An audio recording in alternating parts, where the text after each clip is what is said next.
Howdy y'all, this is Dwight and welcome back to my channel. Well, I did a little bit off camera here trying to get my blade shape figured out and how I want to go about my back spring. First off, on the blade, I've kind of went off of a picture of a trapper blade shape that I do like, that I'm going to attempt to use on this knife. And basically I was using a scribe pen scratching around on here, and as you can see I've got numerous scratches going on. So what I did, whenever I got things kind of where I thought it was going to look good, I just used cheap blue painter's tape to go around the outside of the scribe line that I was happy with. That way whenever I get the light on it just right, the scribe lines disappear and I can see the shape more clearly. And I got it to where I'm pretty pleased with how that is. And a good bit of how I was going about doing this was going ahead and putting the pivot pin in. That way I could line things up with the handle. Now remember, it isn't a ton, but we do have a little bit proud along the spine here, which is fine. So if I can hold this steady here, we can see one of the important things for me is to get the cutting edge to flow up onto the handle halfway decent and without a large step. And this is pretty good. If we look down at there, it has a decent flow to it. And then another thing, while I was working on the tip, I would bring it down in the closed position and just bring the tip just so as it was just hidden. Okay, now this is showing me how much room I have on the inside of the handle for a nail nick. Okay, now this handle shape I don't have exactly like this one. I have a point here in the center, excuse me, a point here in the center instead of just a little bit of a swell. So for me to have room to fit my nail nick as well as a swedge in here, I'm going to have to go ahead and knock this point down and turn it into just a simple swell like is on this handle, which is fine because I'm wanting to go by this handle shape fairly close as it is. The main difference is on the butt end here, they kind of have it come along fairly straight and just round it over, and I've kind of got it curved up because I knew I was wanting to try this different blade shape where the tip is a lot more rounded instead of pointy. So I knew I needed extra room here in the butt end of the handle, and I'm going to need every bit of it from the looks of it, which if necessary I can lower the upper part of that tip down just a little bit to kind of help if need be. So now I know I need to go ahead and modify the handle just a little bit as well. But I do like how the blade itself flows with the handle in the open position. Now, moving on from the blade, because this is ready for me to go ahead and grind down and get my basic shape on it, I was messing around with the back spring. Essentially what I did is, again, I put the liner material and pinned it to the back spring. I made sure on the inside that I had plenty of excess on the inside. I got at least half, if not a little bit more of excess up into between the liners, and where the walk area is all the way up at the pivot hole there. So then I went ahead and scribed along the spine of the liner there, which give me my basic outside shape of the back spring to go off of. Now I am not going to be grinding down to that scribe line. I want to leave all that proud, because when this goes in under tension, that material is going to go inwards. At this point, if I grind down to that scribe line and then I put it in under tension, then my back spring is going to disappear in between my liners, and then my liners will be out proud, and I don't want that to happen if all possible.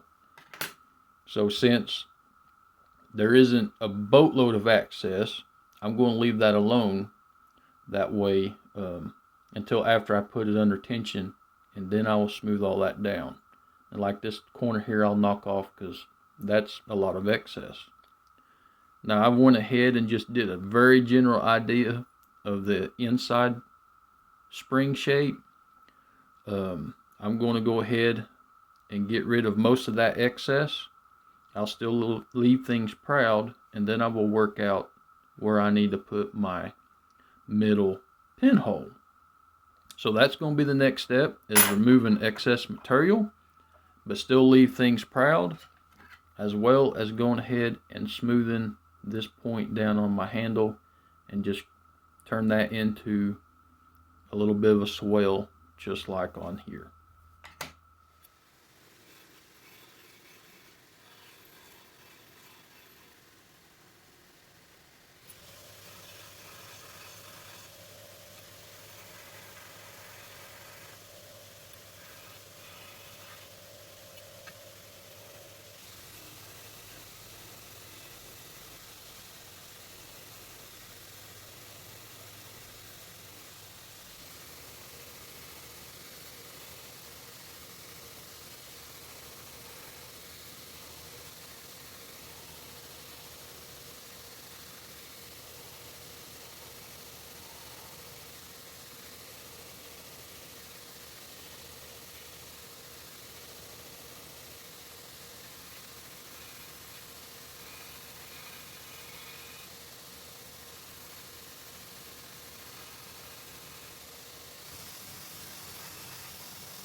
Okay, I have things ground down a little better. The liner, I got that down into just a swell. I may need to work on that a little more, but for now, that's good enough. I have the back spring shaped just roughly. I left the spine part proud. I'm going to get my small wheel attachment to clean that curve area up. But the next thing I'm going to be working on is the tang part of the blade here on the square. I have the overall blade shape pretty close to where I want it, but this is really big and gawky, and for me to see how things are fitting in the liner, I'm going to need to trim that down. And on my pattern here, the tang square is reasonably close to the ballpark it's going to need to be in. So I'm going to line this up the best I can. That's pretty close. Well, accidentally moved it. Yeah. And scribe around it. That way I can take the majority of the excess off. I'm still going to be leaving things proud, but that's what I'm going to be doing next.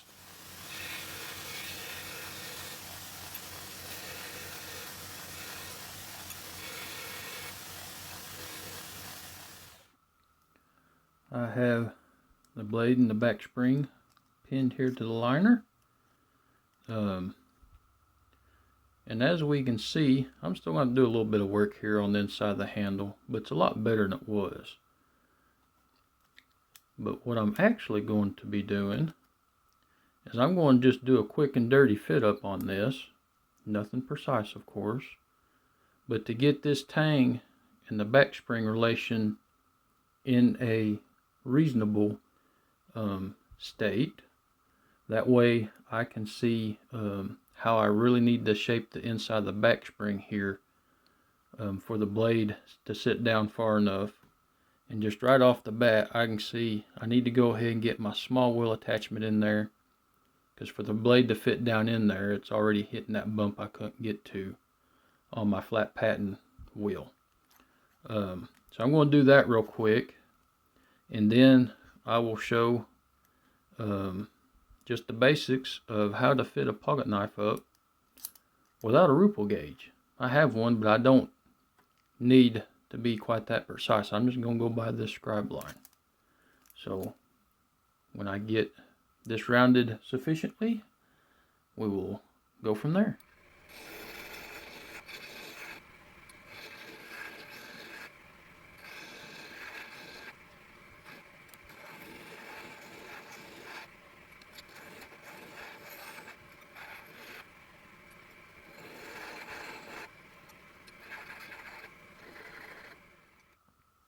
Alright, I have the inside of the back spring rounded off nicely, so I have a good amount of room for the blade to go down in there.